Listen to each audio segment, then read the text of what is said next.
परिचय। जैसे कि हम पहले भी चर्चा कर चुके हैं कि जंतुओं की लगभग 12 लाख जातियां स्पीशीज पाई जाती हैं, जो कि उनके जीव की विविधता को दर्शाती है। ये सभी जंतु एक दूसरे से अपने अपने वासस्थान, संगठन के स्तर, शारीरिक संरचना, सम्मिति, देह गुहा यानी प्रगुहा, जनन परत, गमन के प्रकार, श्वसन, उत्सर्जन, जनन आदि में एक दूसरे से बिल्कुल भिन्न होते हैं। जंतु यूकोरियोटिक, बहुकोशिकीय तथा परपोषी जीव होते हैं। जंतु कोशिका में कोशिका भित्ति नहीं पाई जाती। अधिकतर जंतु गतिशील होते हैं। अपने अपने वासस्थानों के आधार पर जंतु जलीय यानी मछली, स्थलीय यानी सरीसृप, स्तनधारी, वायवीय यानी पक्षी होते हैं। अपनी संगठन के स्तर के आधार पर जंतु कोशिकीय संगठन यानी स्पंज अथवा उत्तकीय संगठन यानी सेलिट्रेटा वाले होते हैं। सम्मिति के आधार पर जंतु अरिय सम्मिति यानी सिलेंट्रेटा, स्पंज, इकाई नोडरमेटा अथवा द्विपार्श्व सम्मिति, निमेटोड्स, ऑर्थोपॉड्स, एनिलिड्स तथा कशेरुकी तथा कुछ असम्मिति स्नेल होते हैं। देह गुहा के आधार पर जंतु अगुहीय यानी सिलेंट्रेटा और चपटे क्रीमी तथा कुछ कूटगुहिक यानी निमेटोड्स होते हैं। जनन परतों के आधार पर जंतु द्विकोरिक यानी स्पंज, सिलेंट्रेटा अथवा त्रिकोरिक यानी चपटे क्रीमी से लेकर स्तनधारी तक होते हैं। चलो अब हम प्राणी जगत के विभिन्न संघों के कुछ मुख्य गुणों व उदाहरणों की चर्चा करेंगे। उद्देश्य।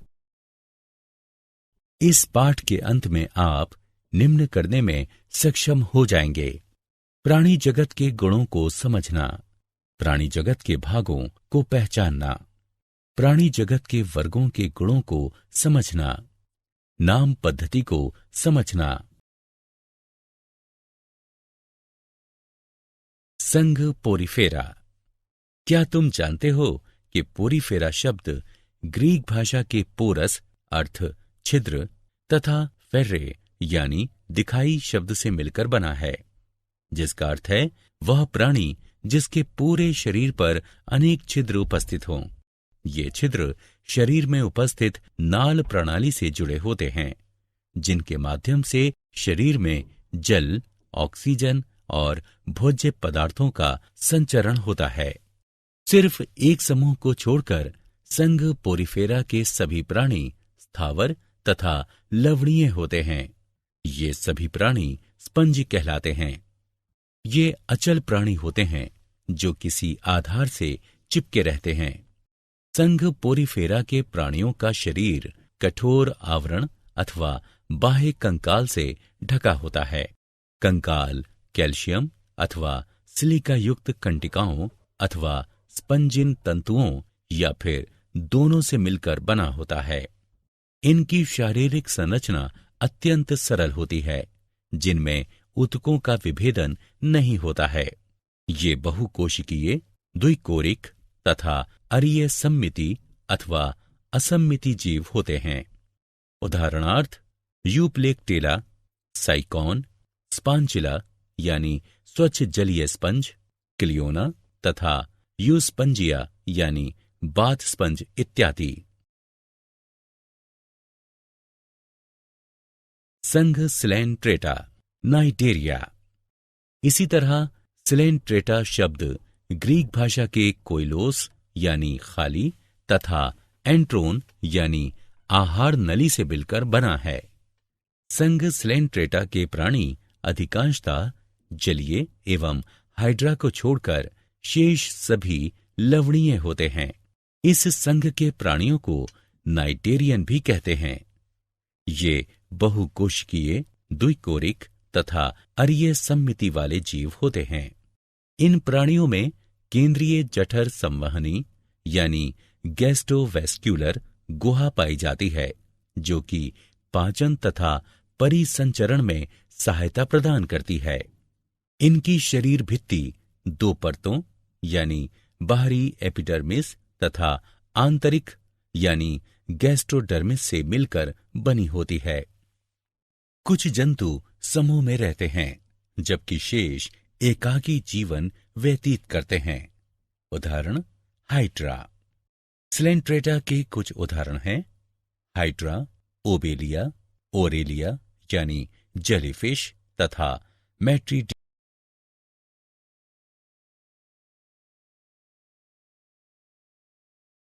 संघ प्लेटी हेलमंथीस यानी चपटे कृमि।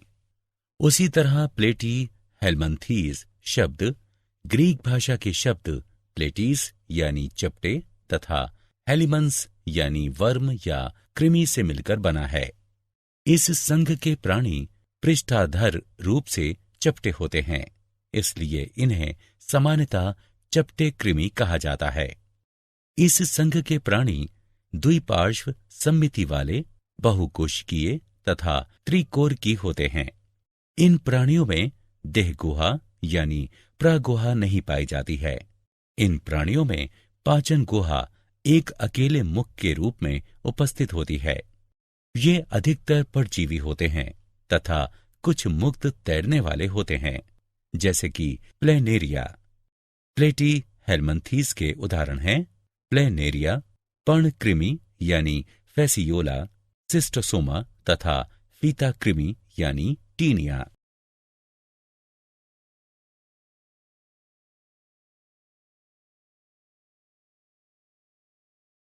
संघ निमेटोडा, निमेटी हेलमंथीस या गोल कृमि।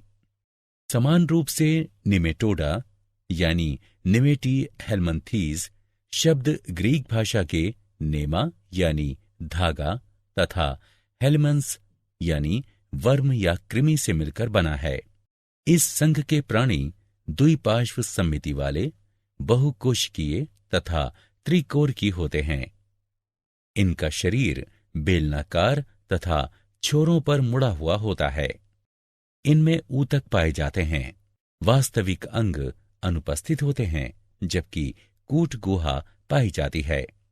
ये अधिकतर परजीवी होते हैं तथा रोग उत्पन्न करते हैं, जैसे एस्केरिस, वुचेरेरिया तथा एंटेरोबियस।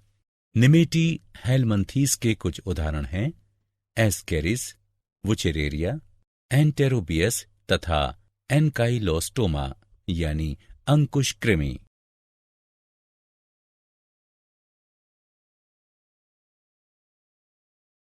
संघ एनेलिडा। क्या तुम जानते हो कि एनेलिडा शब्द ग्रीक भाषा के एनेलस यानी शरीर का खंडों में विभाजित होना उससे मिलकर बना है? इस संघ के प्राणी द्विपार्श्व सममिति वाले, बहुकोशिकीय तथा त्रिकोरकी होते हैं। इनमें वास्तविक देहगुहा पाई जाती है, अतः ये गुह्य प्राणी होते हैं। इनमें अंग पाए जाते हैं जो कि बहुत से खंडों में बटे होते हैं। ये भिन्न भिन्न वास स्थानों जैसे स्वच्छ जल, लवणीय जल तथा भूमि पर पाए जाते हैं। एनेलिडा के कुछ उदाहरण हैं पेरेटिमा यानी केंचुआ, हिरुडिनेरिया यानी जोंक तथा नेरीस।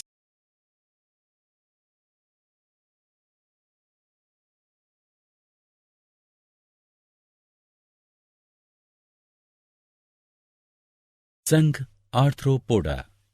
इसी प्रकार से आर्थ्रोपोडा शब्द ग्रीक भाषा के आर्थ्रोस यानी जुड़ा तथा पोडोस यानी पैर से मिलकर बना है, जिसका अर्थ है जुड़े पैर वाला प्राणी।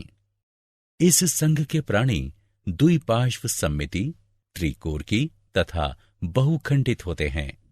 इन प्राणियों में वास्तविक देहगुहा नहीं पाई जाती है। इनकी देहगुहा रक्त से भरी होती है। इनमें खुला परिसंचरण तंत्र पाया जाता है। इनका शरीर दो यानी शिरोवक्ष तथा उदर या तीन भागों सिर, वक्ष तथा उदर में विभाजित होता है। आर्थ्रोपोडा प्राणी जगत का सबसे बड़ा संघ है।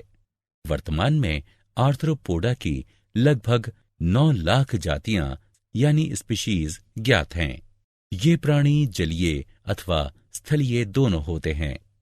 आर्थ्रोपोडा के कुछ उदाहरण हैं पेलिमॉन यानी झींगा, पेरीप्लेनिटा यानी तिलचट्टा, एपिस यानी मधुमक्खी, मस्का यानी घरेलू मक्खी, एनाफ्लीज यानी मच्छर, पेलेमनियस यानी बिच्छू, पेगोरिस्टेस यानी केकड़ा, नार्कियस यानी सहस्त्रपाद तथा तितली इत्यादि। संघ मोलस्का यानी कोमल शरीर वाले प्राणी। इसी प्रकार मोलस्का शब्द की उत्पत्ति ग्रीक भाषा के मोलस्कस यानी कोमल शब्द से हुई है, जिसका अर्थ है कोमल शरीर वाले प्राणी। इस संघ के प्राणी खंड रहित, द्विपार्श्व सममिति वाले तथा पादविहीन होते हैं। शरीर का आकार सूक्ष्मदर्शी से लेकर बड़े जंतुओं तक होता है, उदाहरण ऑक्टोपस। इनकी देह गुहा बहुत कम होती है। इनमें खुला संवहनी तंत्र तथा उत्सर्जन के लिए गुर्दे जैसी संरचना पाई जाती है। इनका शरीर 3 भागों में बटा होता है, सिर, पेशीय पाद तथा अंतरंग ककुत्पाद गमन में सहायक हैं। मोलस्का के पूरे शरीर के चारों ओर एक कड़ा खोल या कवच होता है तथा एक लिफाफे नुमा आवरण होता है, जिसे मेंटल या प्रवार कहते हैं। मोलस्का के कुछ उदाहरण हैं काइटोन, ऑक्टोपस, पाइला यानी घोंघा, यूनियो तथा सीपिया यानी कटल फिश।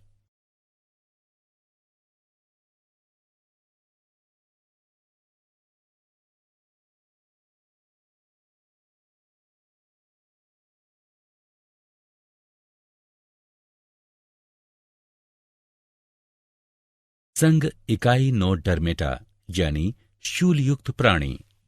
इसी प्रकार इकाइनोडर्मेटा शब्द की उत्पत्ति ग्रीक भाषा के इकाइनोस यानी जाहक या हेजहॉग तथा डर्मा यानी त्वचा से मिलकर हुई है। अतः ये जंतु कांटों से आच्छादित त्वचा वाले होते हैं। ये मुक्त जीवी समुद्री जंतु हैं। इस संघ के प्राणी अरिये, द्विपार्श्व या पंचतई सम्मिति वाले होते हैं। ये त्रिकोर की होते हैं। ये देह गुहा या प्रगुहा यानी सिलोम युक्त प्राणी होते हैं। इनमें विशिष्ट जल संवहन तंत्र पाया जाता है, जो उनके चलन में सहायक है। इनके शरीर में मुखीय तथा अमुखीय सतह पाई जाती हैं। मुखीय सतह पर पंचत्रिज्यीय सतह पाई जाती है, जिसे एम्बुलेक्रल कहते हैं। इनके पूरे शरीर पर कठोर कैल्शियम कार्बोनेट का कंकाल एवं कांटे पाए जाते हैं। इकाइनोडर्मेटा के कुछ उदाहरण हैं एस्टेरियस यानी तारा मछली, इकाइनस यानी समुद्री अर्चिन, एंडीटोन यानी समुद्री लिली तथा ओफियूरा यानी भंगुर तारा।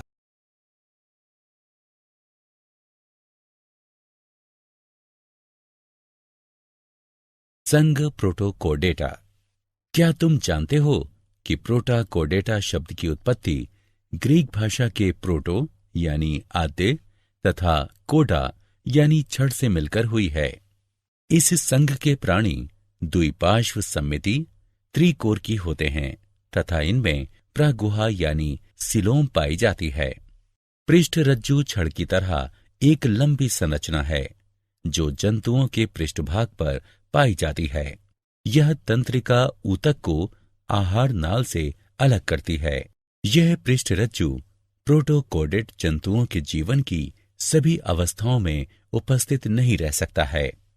नोटोकोड यानी पृष्ठरज्जु पेशियों से जुड़ने का स्थान भी प्रदान करती है, जिससे चलने में आसानी होती है।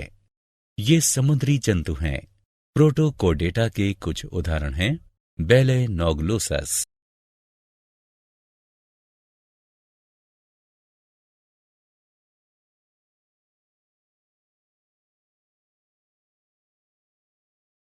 संघ वर्टिब्रेटा यानी कशेरुकी। इसी प्रकार कोडेटा शब्द ग्रीक भाषा के कोडा शब्द से बना है, जिसका अर्थ है छड़। इस संघ के प्राणी द्विपार्श्व सम्मिति त्रिकोर की देह गुहा वाले प्राणी हैं। इनमें ऊतकों एवं अंगों का जटिल विभेदन पाया जाता है। पृष्ठरज्जु छड़ की तरह एक लंबी संरचना है जो जंतुओं के पृष्ठभाग पर पाई जाती है। यह तंत्रिका ऊतक को आहार नाल से अलग करती है। यह पृष्ठरज्जु कशेरुकी जंतुओं के जीवन की सभी अवस्थाओं में उपस्थित रहता है। इन जीवों में एक पृष्ठरज्जु के निकट एक पृष्ठ नलिका युक्त मेरुदंड पाया जाता है। इनके जीवन की कुछ अवस्थाओं में युग्मित क्लोम थैली पाई जाती है। इन जंतुओं में वास्तविक मेरुदंड एवं अंतः कंकाल पाया जाता है। इस कारण जंतुओं में पेशियों का वितरण अलग होने लगता है एवं पेशियां कंकाल से जुड़ी होने के कारण इन्हें चलने में सहायता करती हैं। इनमें ऊतकों एवं अंगों का जटिल विभेदन पाया जाता है। वर्टिब्रेटा को 5 वर्गों में विभाजित किया गया है: मत्स्य, उभयचर, सरीसृप, पक्षी, स्तनधारी।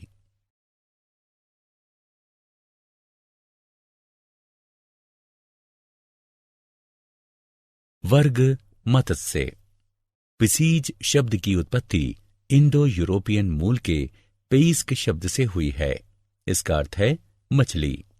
ये समुद्र और मीठे जल दोनों में ही पाए जाते हैं। ये क्लोमों द्वारा जल में घुलित ऑक्सीजन को ग्रहण करते हैं। मत्स्य वर्ग के प्राणियों का शरीर धारा रेखीय होता है तथा ये अपने पंख यानी फिन्स एवं मांसल पूंछ का प्रयोग तैरने के लिए करते हैं।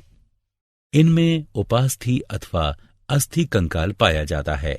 इनकी त्वचा शल्क अथवा प्लेटों से ढकी होती है। ये असमतापी जंतु होते हैं, अर्थात इनके शरीर का ताप वातावरण के ताप के अनुसार बदलता रहता है तथा इनका हृदय द्विकक्षीय होता है। इनकी आंखें पलक विहीन होती हैं। इनमें नासिका पाए जाते हैं। ये अंडे देती हैं। मत्स्य के कुछ उदाहरण हैं: स्कोलियोडोन यानी कुत्ता मछली, सिनकिरोपस यानी मैंडारिन मछली, टेरोइस यानी शेर मछली, विद्युत रे, स्टिंगरे इत्यादि।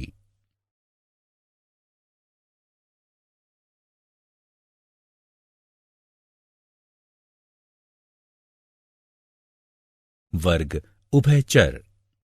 क्या तुम्हें पता है कि एम्फीबिया शब्द ग्रीक भाषा के एम्फी जिसका अर्थ है दो तथा बायोस जिसका अर्थ है जीवन, इन दोनों शब्दों से मिलकर बना है, जिसका अर्थ है वह जीव जो जल तथा स्थल दोनों में रह सके। ये जंतु मछलियों से विकसित हुए हैं, लेकिन शल्क के स्थान पर इनकी त्वचा में श्लेष्म ग्रंथियां पाई जाती हैं। इनकी त्वचा चिकनी तथा फिसलने वाली जो कि श्लेष्म से परिपूर्ण होती हैं। इनका हृदय त्रिकक्षीय होता है। श्वसन क्लोम अथवा फेफड़ों द्वारा होता है। इनमें 2 जोड़ी पाद पाए जाते हैं जिनमें पंजे नहीं पाए जाते हैं। ये अंडे देते हैं। उभयचर के कुछ उदाहरण हैं: सैलामेंटर, बूफो यानी टोड, राना यानी साधारण मेंढक, हाइला यानी वृक्ष मेंढक इत्यादि। वर्ग सरीसृप। उसी प्रकार रेप्टिलिया शब्द लैटिन भाषा के रेपेरे यानी रेंगना या सरकना शब्द से बना है, जिसका अर्थ है रेंगने वाले जंतु। ये मुख्यतः स्थल पर पाए जाते हैं, परंतु ये जल में भी वास करते हैं। त्वचा एपिडर्मल शल्कों से ढकी रहती है। इनकी त्वचा जल विरोधी होती है तथा कांटों वाली शल्कों द्वारा सुरक्षित होती है। ये असमतापी जंतु होते हैं। इनका हृदय त्रिकक्षीय होता है, लेकिन सिर्फ मगरमच्छ में 4 कक्षीय हृदय पाया जाता है। इनमें श्वसन फेफड़ों द्वारा होता है। शरीर सिर, गर्दन, धड़ तथा पूंछ में विभाजित होता है। इनमें 5 अंगुलियों युक्त पाद तथा पंजे युक्त अंगुलियां पाई जाती हैं। इनके अंडे कठोर कवच से ढके होते हैं। इसी कारण इन्हें जल में अंडे देने की आवश्यकता नहीं पड़ती है। उभयचर वर्ग के कुछ उदाहरण हैं टर्टल, कैमेलियन, नाजा यानी किंग कोबरा, ड्रैको यानी ओडन छिपकली, हेमीडेक्टाइलस यानी घरेलू छिपकली इत्यादि।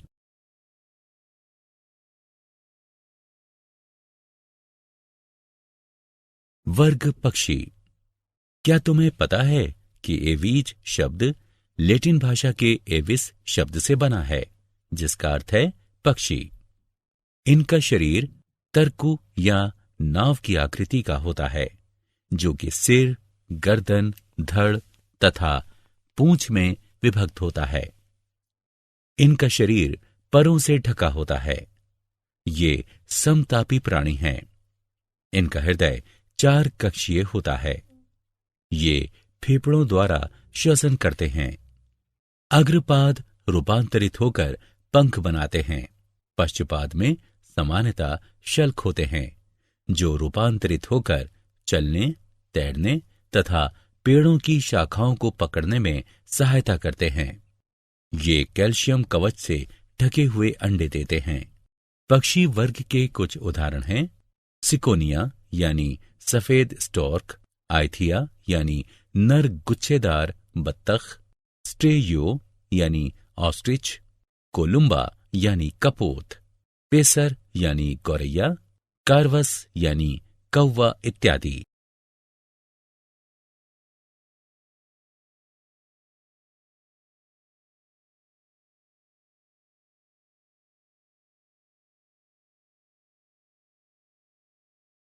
वर्ग स्तनधारी। उसी प्रकार मेमेलिया शब्द लैटिन भाषा के मेमे से बना है, जिसका अर्थ है छाती या चूचुक। इस वर्ग के सभी जंतुओं में नवजात को पोषण प्रदान करने के लिए दुग्ध ग्रंथियां पाई जाती हैं। इनकी त्वचा पर बाल पाए जाते हैं एवं स्वेद तथा तेल ग्रंथियां पाई जाती हैं। ये समतापी प्राणी हैं। इनका हृदय 4 कक्षीय होता है। इनका शरीर सिर, गर्दन, धड़ तथा पूंछ में विभक्त होता है। बाह्य कर्ण पल्लव पाए जाते हैं। इनमें 4 पाद पाए जाते हैं। मध्यपट इनके शरीर को 2 आंतरिक कोशों या गुहाओं में विभक्त कर देता है। श्वसन की क्रिया फेफड़ों द्वारा होती है। इस वर्ग के जंतु शिशुओं को जन्म देने वाले होते हैं। हालांकि कुछ जंतु अपवाद स्वरूप अंडे भी देते हैं, जैसे कि इकिडना तथा प्लेटिपस। इस वर्ग के कुछ उदाहरण हैं बिल्ली, चूहा, चमगादड़, बंदर, चिंपांजी, गोरिल्ला तथा मनुष्य।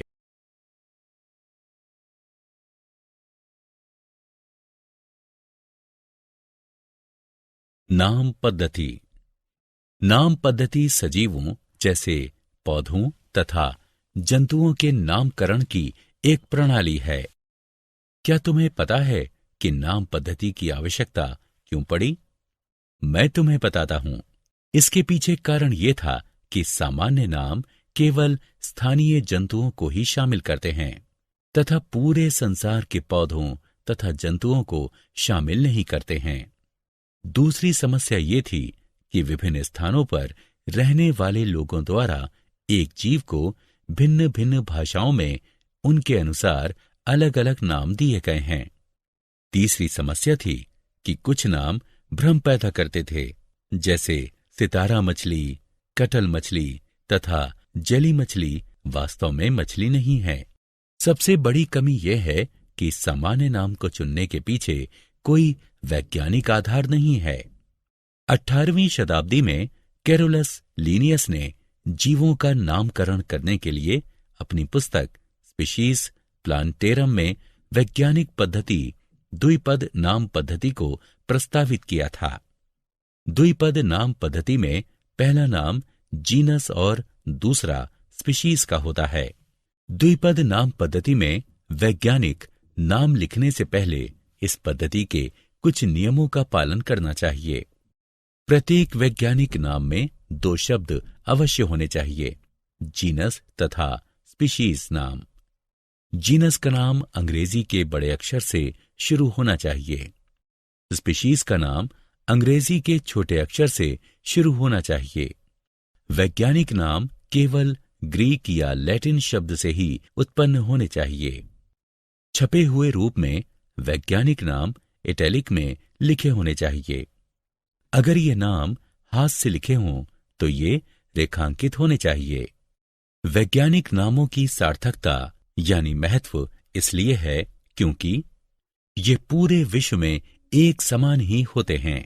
ये विकासात्मक संबंधों को दर्शाते हैं। ये एक जीव के कई नामों की समस्या का हल करते हैं।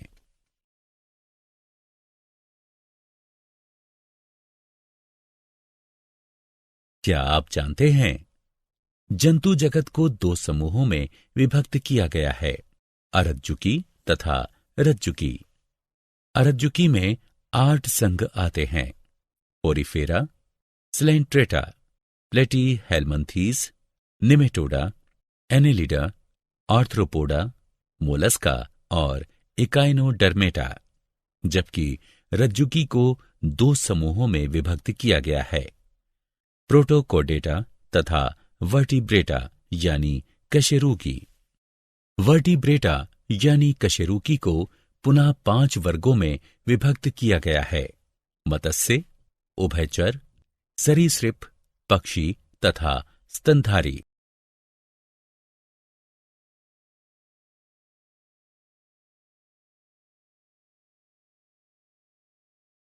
सारांश।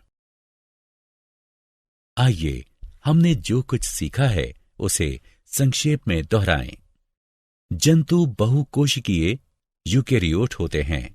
इनमें परपोषी पोषण, चलन तथा तंत्रिका तंत्र के माध्यम से अति संवेदनशीलता पाई जाती है। सभी जंतु जंतु जगत के अंतर्गत आते हैं।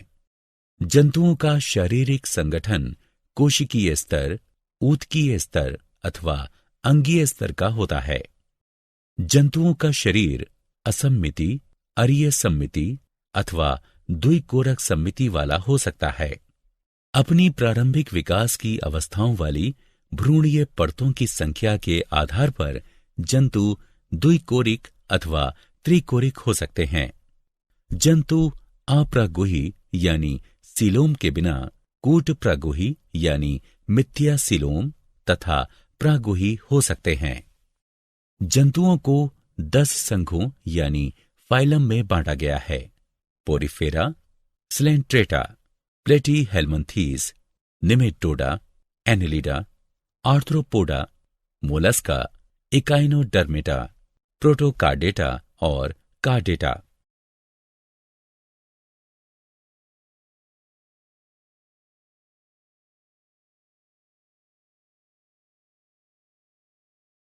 वर्टिब्रेट यानी कशेरुकी को 5 वर्गों में विभक्त किया गया है: मत्स्य, उभयचर, सरीसृप, पक्षी तथा स्तनधारी। द्विपद नाम पद्धति जीवों में विविधता की पहचान के लिए एक सतत मार्ग बनाता है। द्विपद नाम पद्धति में पहला नाम जीनस और दूसरा स्पीशीज का होता है।